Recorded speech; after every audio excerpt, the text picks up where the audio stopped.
Coming up, Episode 10. Can the placebo effect create spontaneous healings? Welcome to Having It All, Lifestyles of the Rich and Conscious with MarBeth Dunn, featuring experts and pioneers in health, wealth, relationships, and spirituality, creating a happier, healthier, wealthier you.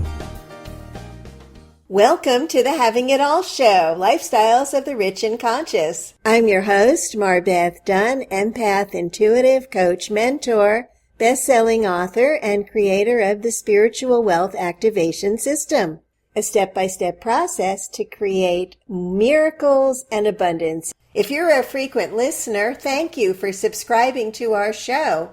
And if you're new, welcome home. If you like what you hear, please join us weekly by subscribing to the show. Visit TheHavingItAllShow.com/ITC. Then click the blue View in iTunes button to subscribe. And if you love us, feel free to rate and review us as well. Coming up, part 1 of a 3-podcast series with world-renowned neuroscientist, chiropractor, lecturer, and author, Dr. Joe Dispenza. Dr. Joe, I am so thrilled that you are here. Thank you, MarBeth. I'm very happy to be with you. So tell us, how did you get started in all of this? How did that happen? Well, I think one of the most common questions that people asked me after the movie What the Bleep, there were 2 questions when we were doing Bleep conferences around the world. And the first question was, how do you do it? How do you create the life you want? And the second question was, if your personality creates your personal reality, and your personality is made up of how you think, how you act, and how you feel, then in order to create a new personal reality, then if we have to change the way we think and change the way we act and change the way we feel, why is it so hard to change? So I think this is a time in history, MarBeth, where it's not enough to know. I think it's a time in history where people want to know how. So we started teaching these workshops around the United States and around the world on the science of changing your mind, how mind affects your reality, the biology of true change, what neuroscience has to say about change from a neuroplastic standpoint, and if people have the ability to heal themselves, and how are genes signaled in the right way. And so it started this journey on teaching people to get beyond their analytical minds, to begin to go inward and begin to observe a future reality and be able to maintain a modified state of being. And for the first year, we didn't see many changes taking place in people. We didn't see a whole lot of results. And so, but I kept teaching the workshops because my theory is I only go where I'm invited. So I kept getting invited, so I kept going. And after we were teaching these workshops, people would say, can you teach another level? And then we would teach another level, and then they'd say, after that level, can you teach another level? Then we taught another level, and it kept going. And finally, I reached a point where I said, I don't think I know anything else, because I had to go back and relearn a lot of new information and then begin to reapply it again. Well, right around the second year or so, we started seeing some very significant changes in people. We started getting emails, and those emails were always the same. You're not going to believe this. I was diagnosed with this condition, or I was trying to get this job for years, and I finally got it. My healing occurred in the last year, and so we started seeing that people that were applying the principles and understanding how the brain and the body work and the quantum model of reality, they were able to execute and demonstrate considerable change in their life. Now, the important thing for me was that when I wrote my first book, I was really studying spontaneous remissions and looking for the commonalities with people that heal themselves. And I reasoned, if people did this, and I understood the science behind it, we should be able to reproduce it. So we taught the seminars to sick people and to well people, but using the same principles of what it is to change and how to create.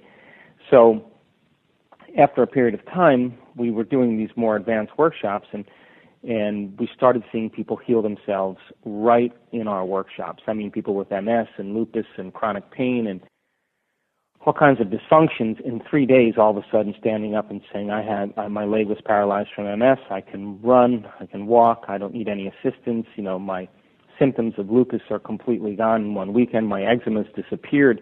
I have no chronic pain in my body. My food sensitivities and my food allergies are gone. I can eat whatever I want. And this caught my attention because what it meant was transformation was happening in real time right during our workshops. In other words, there was an acceleration or a catalyst that was beginning to take place, and I really wanted to look to see what was happening.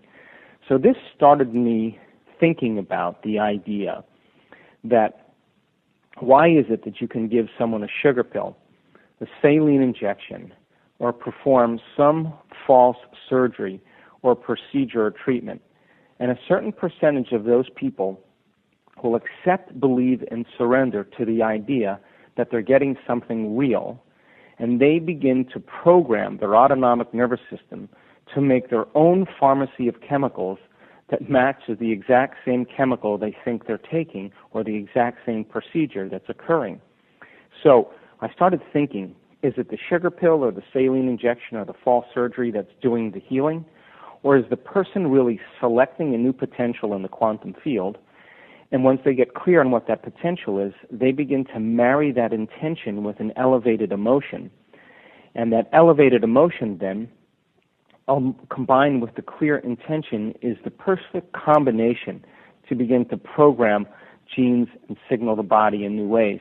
And so I began to realize that you don't need an external substance to do that we have within us all the innate qualities to create our own healing, and that instead of putting our faith and belief in something outside of us, to begin to put our faith and belief in the field of potentials and belief in ourselves, and select an unknown potential in the quantum field, and knowing and understanding the science of how the placebo works, being able to reproduce it so that people can produce the same exact result. And so I spent quite a bit of time in an effort to demystify the placebo effect and then be able to teach it so that people can really begin to make significant changes. Now, some placebo studies require that, for example, someone takes an antidepressant for 6 or 8 weeks, or take a placebo that represents an antidepressant for 6 or 8 weeks. And the pill is a reminder of them getting well. It's an idea, and they get excited about it, and as they begin to remind themselves of the future instead of a memory of the past every single day, then just like someone taking some external substance, that maybe our students may have to take the placebo every day and move into altered states and change their state of being on a daily basis. Because when you marry a clear intention with an elevated emotion, thoughts are the language of the brain, and feelings are the language of the body, and how you think and how you feel creates a state of being. So could they begin to regulate states of being by thought alone without relying on any external substance? So then, when we started seeing these changes, then I assembled a team of researchers and scientists and technicians to come to our advanced workshops and begin to measure some of the effects that we were seeing. We've done enormous amounts of studies with brainwave technology. We've studied over 550 people, measured their brainwave patterns and measured brain function before the event. They've gone through 4 or 5 days training and then measure the brains after the event. We've randomly selected people during meditation to measure what was going on in their mind and their brain. We've measured the energy around the room. We've measured the energy around people's bodies before and after meditations. We measured the energy centers of their bodies. We've measured heart rate variability. We've measured epigenetic changes that take place over 5 days. And I can tell you that common people around the world are beginning to do the uncommon. And so that's kind of led me to the last book, You Are the Placebo, because I wanted to really show people that they have within them all the innate resources and the biological machinery to do the exact same thing that the placebo does, but do it by thought alone. We'll be back to our show in just a moment. Would you agree that the current state of the world is angry, chaotic, turbulent, and possibly insane? And that's not even mentioning everyone's personal issues. We all need miracles, and now is the time. I'm MarBeth Dunn, the Miracle Mama. Imagine a river of miracles flowing into your life, bringing harmonious relationships, better health, prosperity, clarity, peace of mind, and a deep sense of joy. What if you could know all your needs are being met and feel calm and peaceful even in the midst of turbulent change? Get your free guide now, 7 Easy Ways to Harness the Power of Miracles at miracles101.com. That's miracles101.com and live your miraculous life. That is really so amazing. I love what you're doing, and I loved the book. Oh, thank you. The stories of personal transformation are just mind-boggling. Yeah, there's lots of them. I mean, I could go on for days talking about some of the cool things that we've seen, this concept of the placebo really gives people permission to really regulate their internal states without anything outside of them, and I think it's a skill. And when we've done all of our studies, I've gotten very clear that you and I are at our best when we get out of the way, and that when we analyze our life within the emotions that we're struggling with, since emotions are the record of the past, and I've seen so many people do this on their brain scans, that when we analyze our life in this state, we make our brains worse. We knock our brains further out of balance, and that the brain will never change the brain, that ego will never change the ego. The program can never change the program. The personality can't change the personality. Matter cannot change matter. And studying so many different people in altered states, it's only when we become pure consciousness, when we become nobody, no one, no thing, nowhere, and no time. In other words, when we become a thought and possibility, an awareness beyond space and time, when we want to heal by thought alone, then the first step is to become thought alone. And our students now know how to develop this as a skill, and they can alter their states and begin to sustain certain states for an extended period of time. And it's really cool to see that simple people that aren't researchers, that aren't Buddhist monks, that aren't priests, that aren't nuns, they're not academics, they're just common people, really, simple people, really understanding and applying the principles and doing some pretty cool stuff.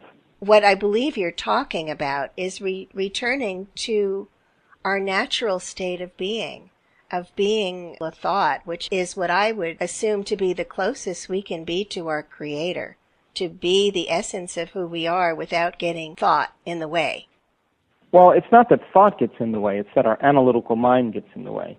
And the purpose of meditation, really, the whole purpose of meditation is to get beyond the analytical mind. And what separates the conscious mind from the subconscious mind is the analytical mind. And so when you teach people some simple principles about the brain, and you help them understand brainwave patterns and the importance of the analytical mind, and then having them understand that when they're out of balance, what the brain does, and how important it is to get the brain back in balance, then we can observe the thoughts that we want to put our attention behind, and we can no longer observe, or we can begin to transcend the thoughts that keep us limited.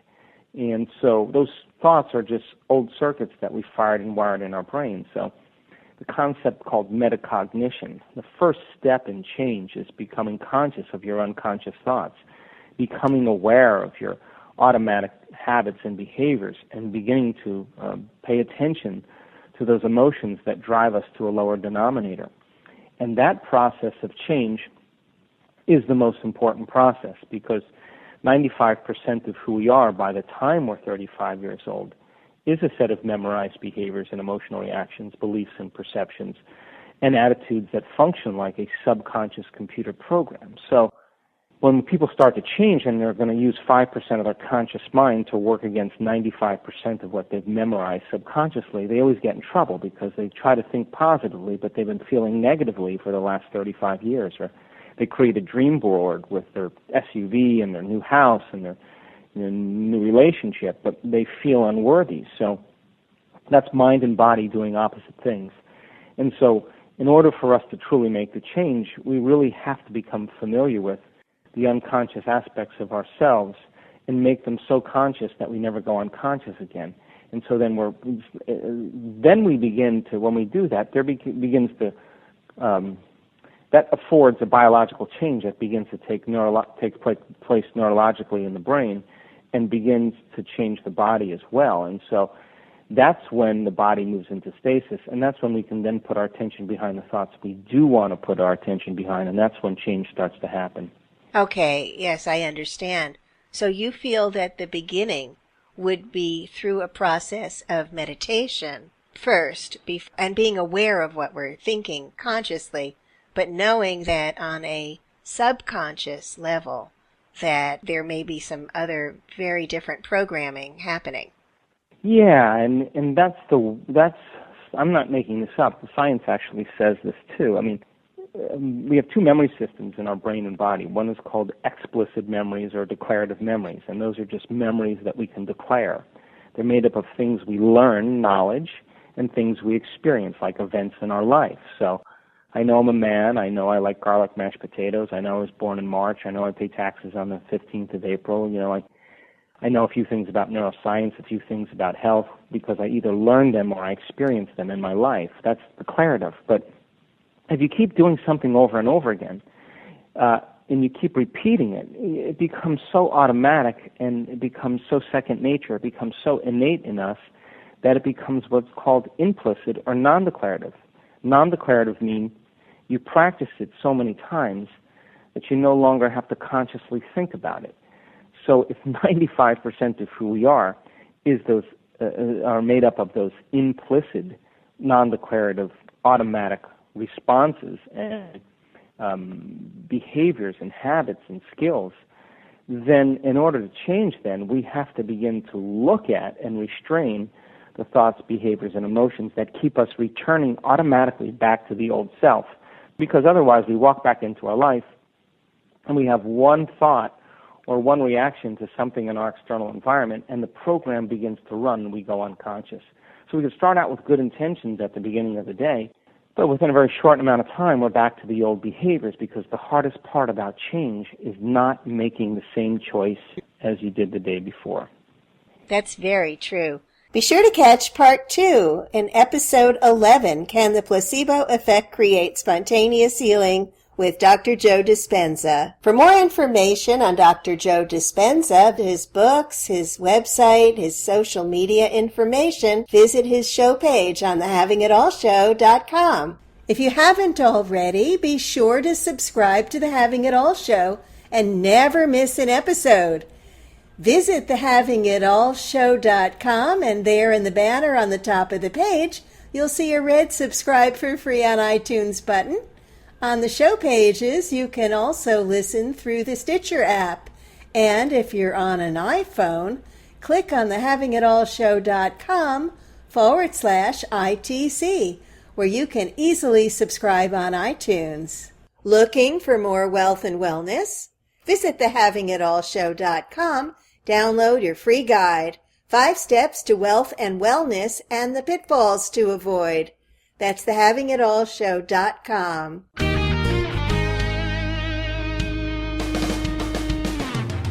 Join MarBeth on The Having It All Show, Lifestyles of the Rich and Conscious. Visit TheHavingItAllShow.com now to learn more about MarBeth and her special guests and download your free report.